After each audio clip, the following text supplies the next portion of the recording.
Assalamualaikum warahmatullahi wabarakatuh. Kami dari kelompok 3 yang terdiri dari Endang Kumalasari, Riza Yunadiro, Risa Megariska, Rizky Aninditya Prasetyo, Amilatul Laili, Vicky Prasetyo, Muhammad Saifullah Dimas, Nailul Isnani Agustin, dan Pratiwi Widyaningrum akan menyampaikan materi tentang etika birokrasi. Pengertian dari etika birokrasi. Etika sendiri berasal dari bahasa Yunani, yaitu ethos, yang artinya kebiasaan atau watak. Sedangkan moral berasal dari bahasa Latin, yaitu mos, yang artinya cara hidup atau kebiasaan.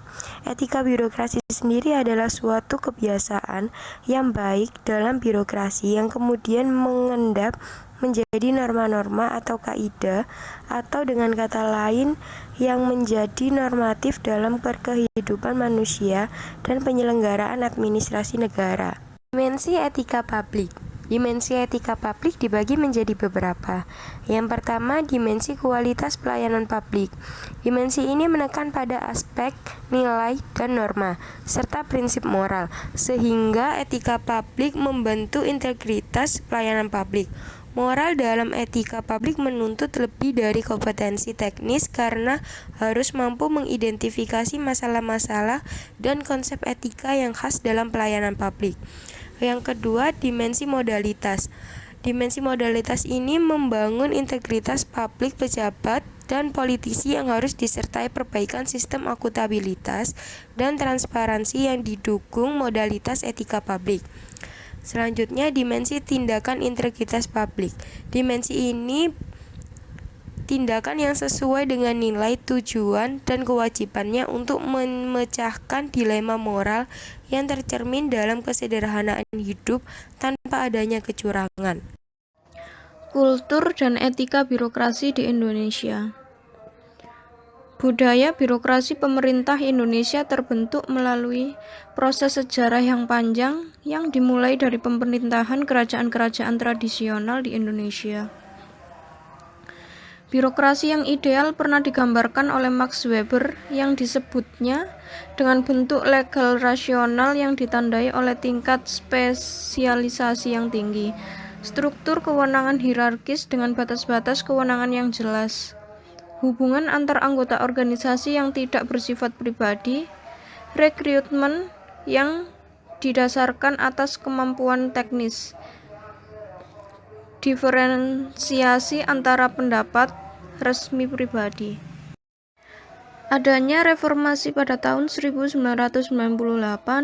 merupakan awal dari arah perubahan bagi Indonesia.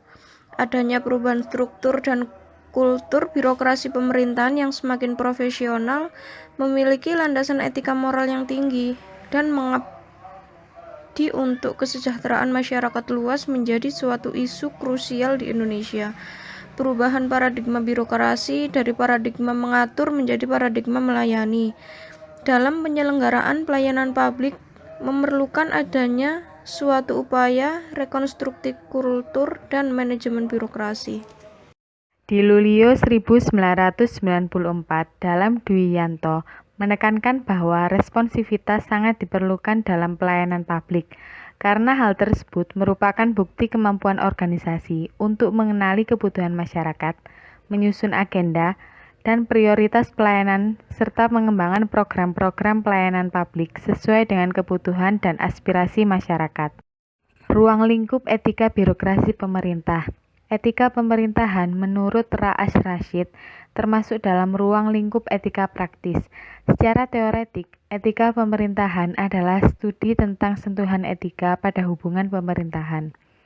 Ruang lingkup etika birokrasi menjangkau seluruh penyelenggara pemerintahan dalam arti luas, eksekutif, legislatif, dan yudikatif, yang berada di semua tingkatan pemerintah, yaitu dari pusat, daerah, hingga ke desa.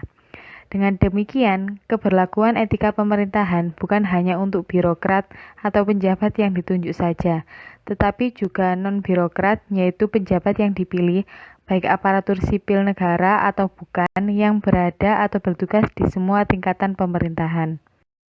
Sekian presentasi dari kelompok kami, kurang lebihnya kami mohon maaf. Wassalamualaikum warahmatullahi wabarakatuh.